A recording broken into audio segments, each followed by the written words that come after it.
예, 안녕하십니까. 이렇게 감히 어르신들 앞에서 가끔 나와서 이렇게 말씀드린 것 대단히 죄송합니다. 그리고 오늘 우리 이동부 선생님께서 참 좋은 말씀 해주셨고, 사실 지금 그 중국을 보는 그 눈이, 물론 여기 이제 모르는 전문가들 다 계십니다만 정치, 경제, 사회 여러 면에서 그 부분을 이제 볼 수 있습니다. 그러나 종교적인 측면에서 보면 또 새로운 어떤 면이 있지 않나, 이렇게 해서 이 부분만 잠깐 말씀드리고 있습니다. 이 종교라고 하는 것은 공산주의 원조가 말씀하시기를, 말씀이 아니라 말했죠. 말했는데 아편이라고 그랬습니다. 아편.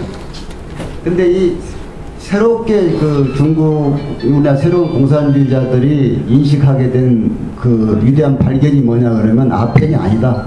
아편은 과거의 이야기고 지금은 비타민이다. 이렇게 이야기하고 있습니다. 종교가 비타민이 됐는데 아편 환자들에 대해서는 통제가 쉽습니다. 통제가. 그래서 이 공산주의 자체가 이제 이 이론적인 배경이 이제 바이블, 성경에서 비롯됐습니다만은 어쨌든 인간의 힘으로는 그게 불가능하다고 하는 것이 판명이 났습니다. 그러나 종교가 이 시대에 새로운 비타민이라고 하는 것은 서방이나 또 민주주의 국가에서나 공산주의 국가에서 상당히 그 의미가 있는데, 지금 중국이 지금 그 부분에 굉장한 골머리를 앓고 있습니다. 감히 저 개인적인 입장에서 보면 중국이 그 뭐 57개 나라인가에 그 민족들이 있는 그 다민족 국가에서 제일 염려가 되는 게 아마 이 종교 문제가 아닌가. 그래서 사실 우리나라에서 우리나라 기독교나 우리나라 종교들이 중국 가서 선교하기가 길이 막혀 있습니다. 그래서 중국에서 가장 그 자기들이 어용 종교만 가지고 허락을 하고 있습니다. 그러니까 중국의 삼자교회 아니면은 다 종교는 거기가 선교하기가 거의 불가능할 정도인데, 우리나라 그 목사님들이 너무 지나치게 많이 가가지고 많은 부작용도 많이 있습니다. 그러나 지금 이번에 그 위구르 사태를 보면서 저는 상당한 그 어떤 생각이 드냐 그러면, 앞으로 중국이 바로 저 문제 때문에 중국이라고 하는 거대 국가가 엄청난 그 변화를 가져올 수 있다. 심지어 어떤 사람은 저 종교 문제로 인해서 결국은 중국이 몇 개로 나눠질 가능성도 있다. 이렇게 보고 있는 분들이 있습니다. 근데 이번에 위구르 사태에 대해서는 중국이 처음에 너무 장안했습니다.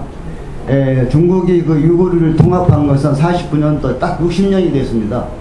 60년이 돼가지고 또 최근 한 10년 이내에 또 소위 서부 개척이라고 해가지고 서부 지역에 엄청난 많은 투자를 해가지고 경제적인 어떤 부가 굉장히 향상이 됐습니다. 그런데 그 향상된 그 틈을 타고 나서 그 소위 그 위구르를 비롯한 티베트 이쪽 지역에 한족이 지배된다는 그런 논리를 펴가지고 어떤 그 자료를 보니까 처음에 한족이 한 5%에서 지금 그 한 20% 가까이 점령을 했다. 그런데 이 20%가 완전히 줄을 세우고로서 굉장히 그 지역을 통제하고 있다. 그래서 거기에 있는 그 티베트나 아니면 위구르 지역에 있는 분들이 상당히 그 억압을 받고 있다. 특히 이제 문제가 된 것은 우리 이사님께서 말씀하신 그 종교적인 문제입니다. 그 한족들이 현장에 들어가가지고 특히 이제 그 종교적인 어떤 그 탄압이라고 할까요? 왜 그러냐 그러면 그 위구르 그 족들이 모이는 곳이 그 모스크라고 했는데, 이 모스크 정도도 만약 그 지역에서 어떤 소외가 있다, 어떤 조금 더 어떤 자기들의 안보에 이상이 있다 그러면 그 모스크를 그냥 가서 문을 가서 차단해 버립니다. 차단하면 그게 한두 번은 통했는데, 거기에 대해서 이제 너무 지나치게 그 민족 간의 어떤 그 갈등이 생기다 보니까 이게 정시 폭발한 게 이 사건입니다. 그래서 중국 정부에서는 이 부분에 대해서 상당히 강제적으로 진압이 되면은 여기에 대해서 그 진압이 가능할 것으로 이렇게 봤습니다. 근데 거기에 대해서 바로 그 이슬람 그 관련 국가에서 가장 먼저 반기를 들고 나타난 나라가 터키입니다. 터키에서 바로 터키에 있는 그 총리가 정식 중국 정부에 대해서 항의도 하고 대사들 불러 항의를 하고, 또 터키 내에 있는 중국에 있는 위구르 민족들이 그 터키에 많이 와서 또 살고 있는데 이 사람들이 와서 매일 지금 거기서 항의 집회를 하고 있는데 이 터키 정부에서 국가적으로 그렇게 항의를 하고 나선 반면에 또 한 가지 이제 경식 거기에 대해서 이제 나타난 것이 그 아프리카, 저 알제리를 중심으로 한 그 아프리카 지역에 있는 알카이다 조직이 거기에 정식 반기를 들였습니다. 지금 그 알제리아 쪽에는 그 중국의 근로자들이 한 5만 정도 있습니다. 그래서 서부 아프리카 지역에 타 나라에 수십만 명이 지금 중국 근로자들이 와 있는데 여기에 표적을 삼겠다고 정식 그 이야기를 했습니다. 그 다음에 세 번째 또 움직임은 인도네시아를 중심으로 한 이슬람 세력들의 동조입니다. 이 이슬람 세력들 중에 인도네시아가 가장 강대국입니다. 아니 강대국이라면 가장 인원이 많습니다. 이슬람 세력들이. 그래서 인도네시아를 중심으로 한 동남아 지역의 무슬림들이 여기에 가세를 합니다. 그래서 중국 정부에서 굉장히 당황을 한 거예요 지금. 자기들은 무력으로 위구르 지역을 하면 그 통제를 하면 그게 가능할 줄 알았는데 거기에다가 티베트 그 문제가 있어가지고 또 해외에 있는 그 위구르 지도자들이 티베트와 연맹을 하자 이렇게 나오고 특히 그 티베트 문제는 거기서 역시 종교 문제가 깔려 있습니다.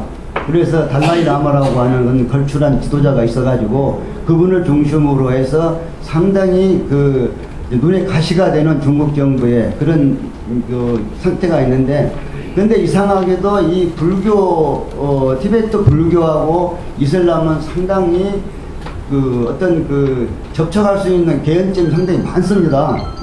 그래서 이슬람이라고 하는 것은 그 기독교의 뭐 아르라 그럽니다만은 이슬람 자체가 어떤 그 예수 그리스도를 인정하지 않은 그런 어떤 독특한 면을 가지고 있고 그러다 보니까 종교로서의 일반 종교들과 대화가 충분히 가능합니다.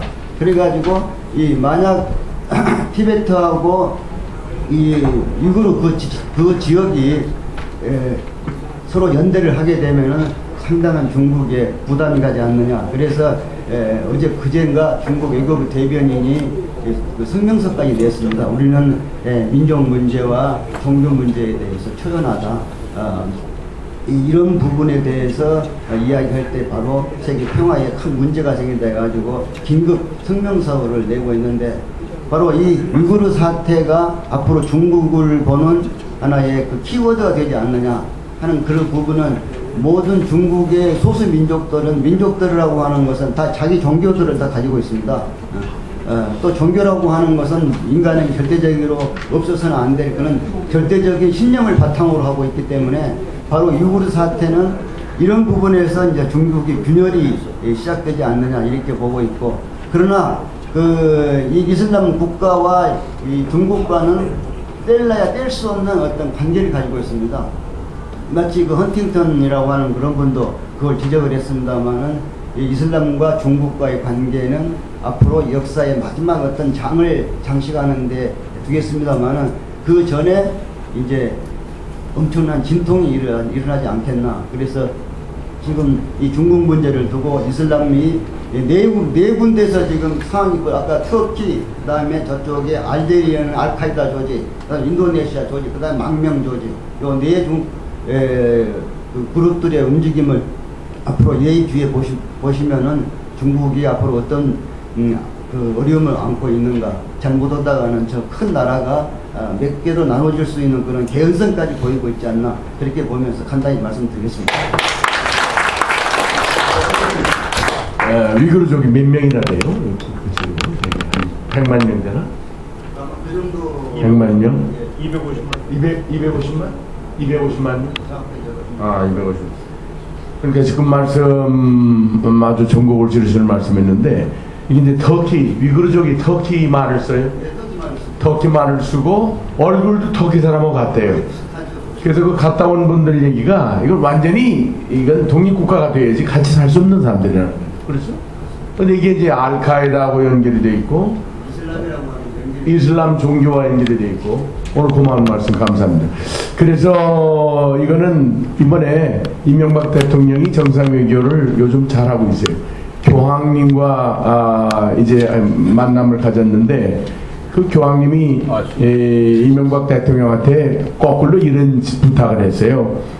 이 사립학교들이 특히 교회에서 가톨릭 교회에서 세운 사립학교들이 그 정체성을 상실하고 있는데 그 대통령이 관심을 가져달라. 이게 우리가 할 얘기를 우리 교황이 이번에 하셨어요. 이 교황이 이런 얘기를 하는 경우가 없습니다. 절대로 이런 얘기하는 경우가 없어요.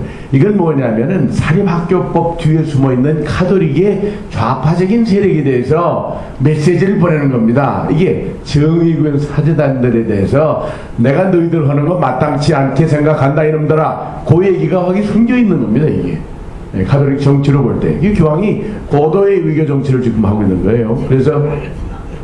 그래서 대단히 이건 전 기분 좋게 생각하고 있습니다. 그래서 이것이 이제 한 발짝 더 나가서 우리 이명박 대통령이 반드시 교황을 초청했으면 끝까지 금년내에 오시도록 해야 돼요.